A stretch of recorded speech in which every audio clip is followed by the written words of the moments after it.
Good day, my fellow younglings, and welcome to episode 19 of Regen Rovers, where today is officially the start of our third season in the Vanarama National League South. We're taking on East Thurrock United away from home today. We're not playing at our new stadium in Crawley.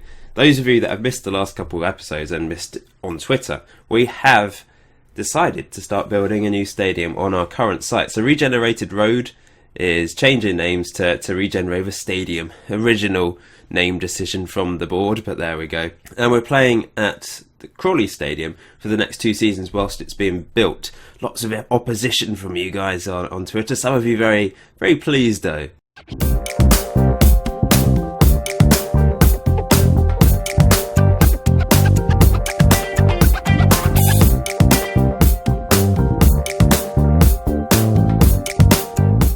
If you missed episode 18, I introduced the new logo for the club and also the new kits ahead of this third season.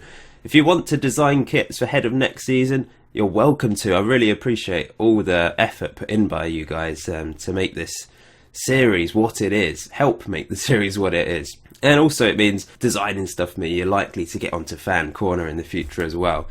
We also played a friendly in episode 18 where we lost against Aston Villa 4-0. You can see it's been an up and down pre-season. Against the teams we should be beating, we have beaten. Against the teams we shouldn't really be beaten, we have been thrashed quite thoroughly, to be honest. But that's to be expected with the tactic I use. There's not going to be as many draws, hopefully, with this tactic, because it really is a win or bust type thing. We lost 6 games and we won 5, but we're expected to lose against the likes of Hamilton, Yeovil, Aston Villa, Bradford and Leeds, Huddersfield as well. They're professional clubs towards the top of their game. We managed to get some decent attendances. We played every game at home, in fact, so the first 2 games against the youth teams, no people turned up for them. But Canvey Island, we got 135 at the Crawley Stadium. What's it called? Broadfield Stadium, something like that. Against Hamilton, 269. It's not the best, but it started to increase as we played some English teams like Yeovil, Aston Villa. 4,469 people turned up for that. That is fabulous. Bradford, 2,488 people turned up to see Regen Rovers get thumped by Bradford. Against Huddersfield, 2,790. Then Billingshurst, only 132. No one cares about Billinghurst, but we actually won 3-0. Thanks to goals from Woodland, an own goal and a Dr. Jones goal. Against Leeds United, another thrashing 4-0. 3,137 turned up for that. And then against South Park, great name for a team. I do believe they are a team based in Reigate, in fact. 145 people turned up for our 2-1 win, where Bradley Berry, one of our new signings, and Chris Breach turned up and scored. Chris Breach scoring, it's a bit of a surprise. He's a player he's lost out in the new formation because he's a fullback. He can sort of do a job at centre back, I think, with the attributes he has. Technically is pretty atrocious. I don't really know if he's ever going to turn into anything. The same can be said for all my regions, to be honest. So transfers wise, those of you that missed the last episode, I'll briefly go through who I've signed, but you can see all the players that have left the club. The likes of Aqua going to Galway United. DJ has gone because he wanted too much money, as has Lee Hook because he wanted first team football and I can't give it to him. Coming into the club, sorry if I sound a bit bunged up, I've got a cold.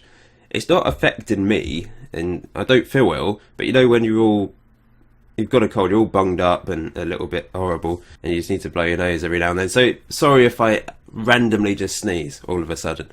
Anyway, coming into the club, Matt Roberts, I've nicknamed him Mister, so he's our left winger that we've signed.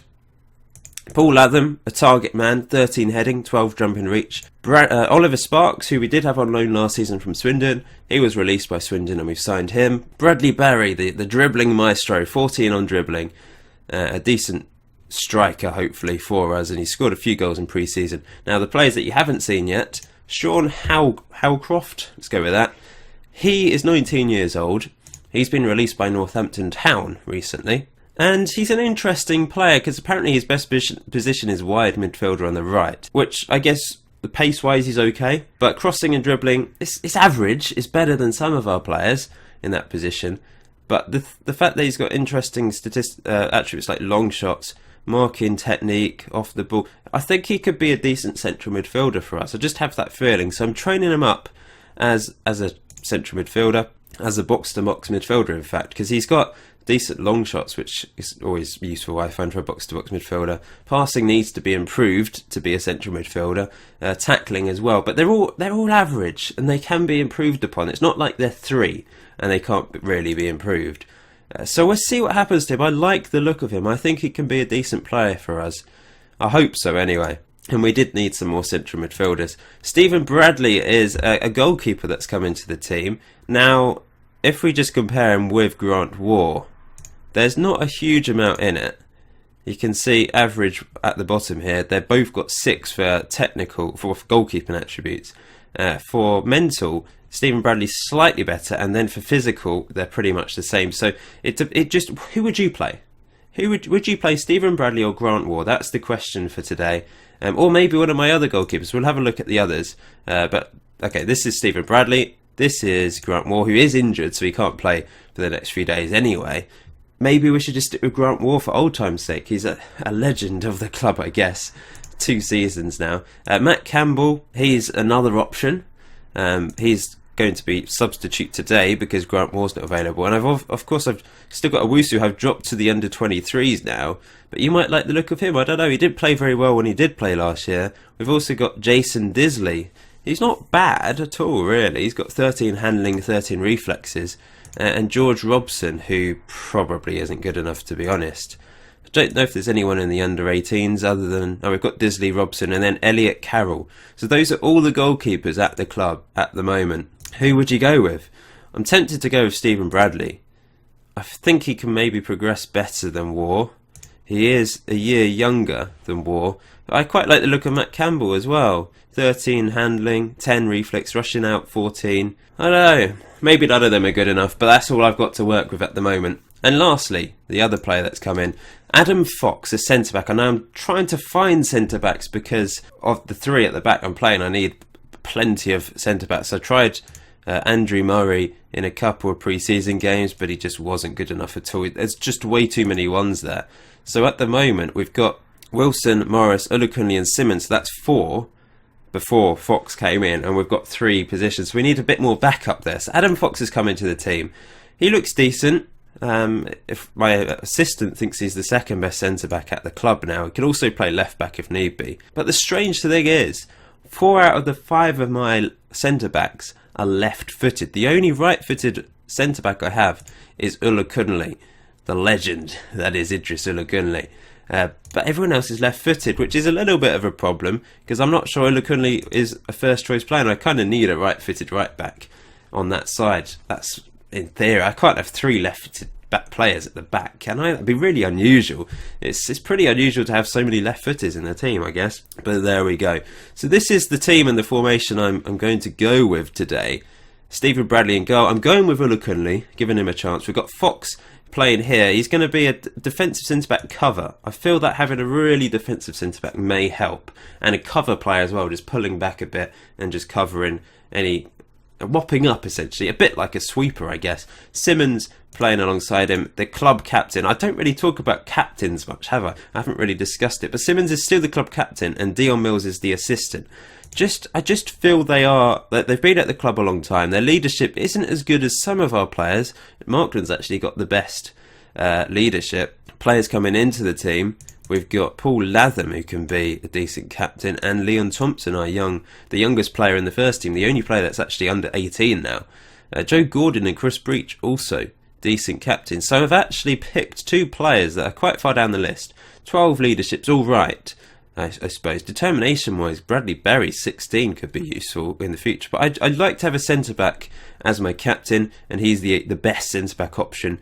Or a midfielder. These 2 were the best at the start. I don't like changing my captains unless they leave the club because you get problems. Players riot.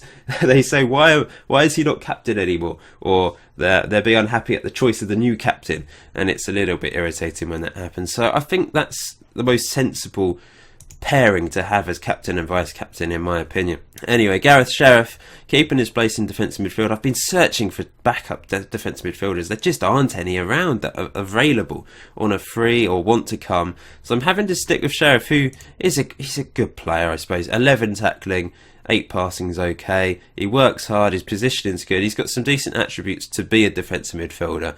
And he scored a couple of crackers last season, of course. And our backup defensive midfielder will be Ron Whittingham, I think, this season. He's not good enough, really, but it's the best other option that I have. Dion Mills can sort of do a job there, but he's not really defensive-minded enough. I like to play him in that attacking midfielder role now, because he was deadly towards the end of last season. We're sticking with Leon Thompson on the right-hand side of midfield. Things are improving. Some things are improving for him, like crossing and first touch, which I feel are important for an attacking player. But composure, decisions and flair currently going down as a balance and natural fitness. Don't know what's going on there. I like him. I hope he develops into a decent player. He's quite pacey. He works relatively hard. He's a little bit aggressive.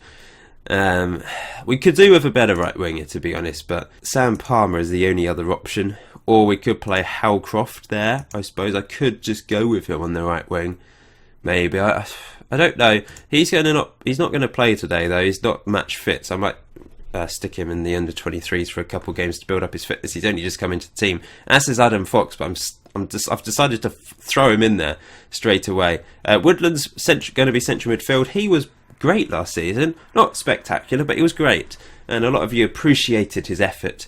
In episode 17, quite a few people said Woodland and Dion Mills were your second best player of last season, after Jack Young, of course. There's no question that Jack Young was the best player. Mister on the left, he's got decent crossing. He's not as good as someone like Sparks, who's going to be on the bench today, but I think he's a bit more of a rounded player. He's a bit better at other things. Mentally, which I think is very important for our team to have good mental attributes, and physical at this level as well. Technical, it's not the end of the world that they're not the most technical team in the world. If they can work hard, then that's fine. Dion Mills playing attack midfield, there's things going down. I don't know why. It's a bit irritating. What am I training him up as at the moment? Techniques. I'm trying to improve his technique. He's just training as a central midfield. Maybe we should train him as an attacking midfield, advanced playmaker. I'll see how he gets on doing that, I think. We've got Paul Latham, our target man up front. He's playing as an attacking target man. It doesn't quite suit him as much as a support target man. We'll see how he works in that position. And Jack Young, the legend, up front. Nothing's gone up lately. He's just sort of levelling out, I think. He's still only 19. The oldest player on our team is 19 years old. So there's still at least 2, 3, 4 maybe years of development left in these players. They can improve. Before we start today's game, though, we need to look at a few different things. Season preview. Let's have a look. So am I in the way? I think I'm in the way. I'm predicted to finish bottom again. 550 to 1 to win the league. That's even worse than last year. I don't know what's happened there. Whether the rest of the league have got better. The next closest to us is Hendon, who got promoted last year, 500 to 1. It just shows how much we're up against it. I don't know where we're 550 to 1. We finished 15th last season. There's actually 4 promoted teams in the Conference South this year and only 2 relegated. I don't know what's happened. Well, I can tell you what's happened. Something very strange and quite funny, in that Bishop Stortford and who's the other team? St Albans City have been moved to the National League North. They are the most southerly teams ever in the National League North. Surely they're in Hertfordshire. That is ridiculous. It's hilarious. Hertfordshire teams are in the National League North. So it just shows maybe the strength of the Southern League at the moment, that they've had to move some of those teams to the north because of various teams getting promoted and relegated at the same time, I suppose. Anyway, the Southern League, there's lots of newcomers into it, you can see. We've got Kinstonian, Hampton Waterloo, Dorchester and Hendon, who were promoted. So we should be beating those teams, although Kinstonian are 7 to 1 to go up for whatever reason. Woking and Weston-super-Mare, the teams that went up in that first season, have come back down again. Ebbsfleet are the favourites. They're the ones to watch out for. Maidstone will be tough as well. It's going to be another tough season. But I'm hoping we can finish mid-table because we have some decent players.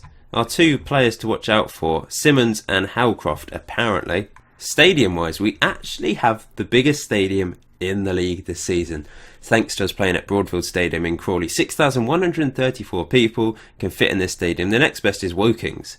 So that's fantastic news. When our new stadium is built, we'll be around about the mid-table mark with just over a 3,000 seat capacity stadium. I don't know if it's all seater, but that's good stuff, isn't it? We're playing in a League One stadium this year because Crawley were promoted to League One. If we just look at things like squad depth, what's the one I want? Comparison. That's what I really want to find. But you can see here, our youngest player in the first team is Leon Thompson, who's almost 18 years old. Very close to being 18 years old. Oldest player is actually Oliver Sparks, 19 years and 165 days. But the average age of the squad is 18. It's the lowest in the league, quite clearly. Although the league average is 22, that's quite young, really. We might be bringing that down quite a bit, I suppose. Shortest player, Joe Gordon. Tallest player, Dion Mills, still. Our average height is below that of the league, though. Lightest player, Leon Thompson. Heaviest player, Kevin Griffiths. Under 23 centre-back. He's very good at free kicks. Top earner is Dion Mills. The top earner in the league is this guy at Ebbsfleet United. He's earning 1.8k a week. Blimey. I mean, that's a brilliant living. But I think Ebbsfleet United are a professional team. Yeah, they're professional. I was right. I was thinking that previously. But yes, they are a professional team. So they've got money to spend, which is why they're favourites to go up. Let's just look at the comparison then. So the overall I think the league has got better this year. Maybe we won't be able to finish as high as 15th because let's have a look. Although we've still got the highest teamwork and the highest aggression in the league, and leadership's all right, 16th, work rate 6th best, and decisions is the best, but we're the worst at first touch, passing, and strength. But goalkeeper wise, it's okay. Handling pretty high. Worst command of area, but other things, they're alright. 12th best agility, 6th best reflexes. It's not too bad at all, really. Defence wise, I think we've improved. The strength is the lowest, but it makes sense because we've got the youngest players. They haven't built up their strength yet. And when you've got players like Liam Simmons getting injured for 6 weeks for lifting weights, and it's a little bit of a worry on the strength department, I suppose. Midfield, if we look at the midfield attributes, teamwork is very high, 2nd best, but we've got the lowest passing, which isn't good. We can't really play passing football, which is why I do go direct. Generally, although, remember the Dr. Jones goal? Of course you remember the Dr. Jones goal. That was brilliant Barcelona-esque football, wasn't it? Attacking wise, we haven't got the lowest at anything. That is brilliant news. We've actually got the 8th best finishing. Heading wise, we've got the 10th best. Jumping reach 11th. Pace and acceleration isn't great. It's actually the second from worst. But never mind. Physical wise, strength is the lowest. But natural fitness is the 4th highest in the league. Mentally, aggressively, we're very strong. And flair wise, the best in the league. And teamwork for all positions. And work rate is actually the 6th best. So we've got a hard-working, aggressive bunch of lads who can also pull off some magic. Technique-wise, though, as you would expect, we are still the lowest for quite a few things. Although I don't think as many as last time. Even the ones we're not worst at, we're in the relegation zone for. Anyway, let's get on with this game then. It's only one game today against East Thurrock United. You'll have to wait for our first live game in the Crawley Stadium. Come on, you younglings. So East Thurrock are the clear favourites for this. But can we pull off a shock? Let's see. They've gone with a 4-4-1-1 formation. I'm still using the attack of the Regens. A few of you said I should just go with it this year and see what happens. If we lose like the first 5 games, then I guess I will have to, and we get thrashed in the first 5 games and don't play well, then I will have to change, I suppose. You can't avoid those sort of things, but hopefully it works well for us. Even if we do lose the first 5 games, but say it's like 3-2 every single time, there's potential there, I suppose. We're scoring goals and maybe we'd eventually win games. I do have the other one available though, counter-attack, which is the same formation but with defensive wingers and we play on counter. So that is there. I used that against the big teams in the friendlies because I lost 5-0 against Hamilton with the proper attack of the Regens, and I thought I'm going to get murdered about 10-0 by Villa if I go with that. So I decided to use counter-attack, which worked well, I suppose. Let's put the league table up there. And I've changed this to focus of attacks, just to show where we're attacking. I think it's a bit more useful for me. As they score a corner, we just still cannot defend corners. I suppose it's our height problem. We're not very tall, We're not the greatest in the air, I suppose. We're not too bad though, but somehow that player gets up. Da Costa gets above 2 players, and we're 1-0 down already. And another corner, great. I don't like corners. Oh, Bradley catches that one. Well done, Bradley. On his debut for the club. I still don't understand why the goalkeepers run along like they've just found an Easter egg in the garden. They've got the ball and they're like, I found it, Mum. It just looks ridiculous. Can we get back in this game? Let's hope so. But here come East Thurrock looking dangerous. Looking very dangerous, unless... Oh, that's not dangerous at all, fortunately. Goal kick, which Bradley's going to blast up the pitch. We've only had 1 shot. I'm slightly worried by our form in pre-season with this tactic. End of last season, it was fantastic. We were getting loads of shots away, but it's not been so good in pre-season. But that's pre-season. It's completely different now. Here's Woodland. Here's Dion Mills, who scores! He was a brilliant goal scorer towards the end of last season. He's changed his hair once again ahead of this season, and it's 1-1. We're back in the game. It's an assist from Woodland as well. Those two work really well together. Look at this, great finish. Considering he's got like 7 on finishing, that's not too bad at all. Maybe worse. What is his finishing? Yeah, 7 on finishing. I was right. But that's a decent first half actually. Keep going up there. You can still win. The strikers haven't been particularly good. I'm going to just give them a little bit of a boost. I'm going to play Latham as the support striker to head down for Young. That's the plan anyway. Jack Young's just not had anything in this game. He's not been involved at all. Gareth Sheriff on a yellow. He's probably going to get sent off, isn't he? But I don't think there's anything I can really do about that. I've got no options to bring on unless I push Dion Mills back. Got with Joe Gordon on the bench today instead of Dr. Jones, the legend, because I like Joe Gordon. They're very similar players. As we take the lead through Latham with his big head, he's huge. I don't know how tall he is actually, but he's good at heading anyway. 13 on heading. We're 2-1 up from a corner. We never score these types of corners anyway. It's a fantastic header. I decided to stick him near post for the corners, and it's worked really well. And we've won another corner, which Woodland whips across. Simmons this time heads straight at the keeper. Liam Simmons, the captain, up from the back. John Terry-like, but he couldn't find the back of the net, and it's actually working quite well today. I'm going to take off Mister, he's not really done much. We're going to bring on Oliver Sparks on the left. You can see most of the focus of our attacks is down the middle, because we're going route 1, pumping it up to our strikers. But Latham with a debut goal. Competitive debut goal, of course. They've played friendlies and stuff. But here go East Thurrock. What a save by Bradley. It may have been straight at him, but it was a snapshot, and he had to deal with that. But it's a corner which we do have problems defending, remember. It's headed away brilliantly by Simmons, though. And this is getting exciting now. But too exciting for my liking, as it's to the back post, and it's in the back of the net. 2-2. This is what's going to happen with this tactic. It's goal heavy.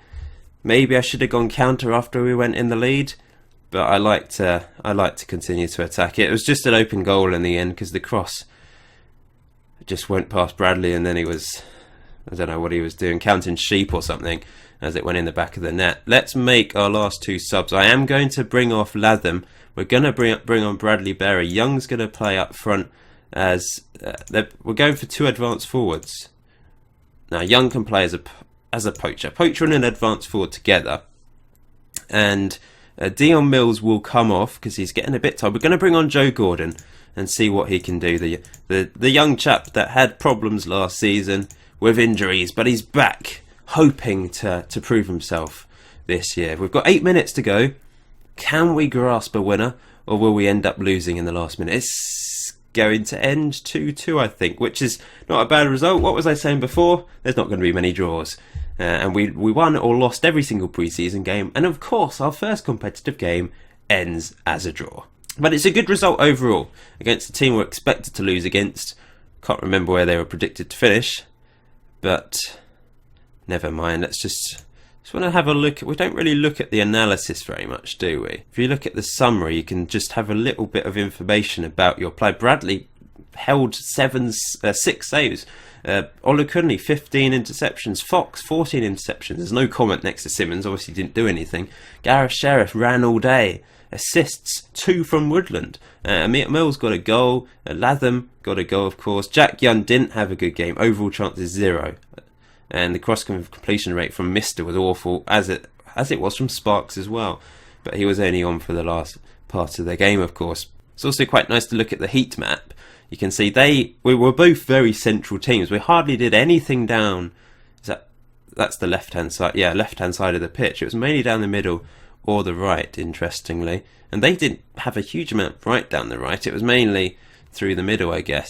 Liam Woodland was definitely our man of the match, though. 8.2, 2 assists. Brilliant performance from him. And Ola Kunle at the back, 7.1. That's really pleasing. I don't think he's ever done that, to be honest. So he's going to keep his place at the back. This back three, although we conceded 2 goals, it wasn't too bad at all. One was from a corner. So after week 1, well, we're mid-table. Doesn't mean anything at this stage, of course. East Thurrock, they're predicted to finish 19th. Although, look, you can't see, my face is in the way, sorry, but we're now 450 to 1 to win the league. So it does fluctuate throughout the season. East Thurrock 100 to 1. I don't know if that's because they drew against us. I can't remember what it was at the start. But they're not a strong team in the division. But a draw away from home is still a very good result in my opinion. Well, thanks for watching, guys. The next video we'll probably take on Ebbsfleet. We'll do one in very soon. Because Ebbsfleet are a massive team, you can go and see me get thrashed. Please hit that like button. Let me know who you think I should play in goal long term. Bradley, War, Owusu, Campbell maybe, I don't know. Let me know in the comment section below. Please hit the subscribe button if you haven't done so already. And I think that's about it. That's all I'm asking of you today. There's a lot of things to ask of you. I do apologise, but I'm really pleased you're enjoying the series. I'm having a lot of fun, and that's what Football Manager should be. Fun. I'll see you next time, guys.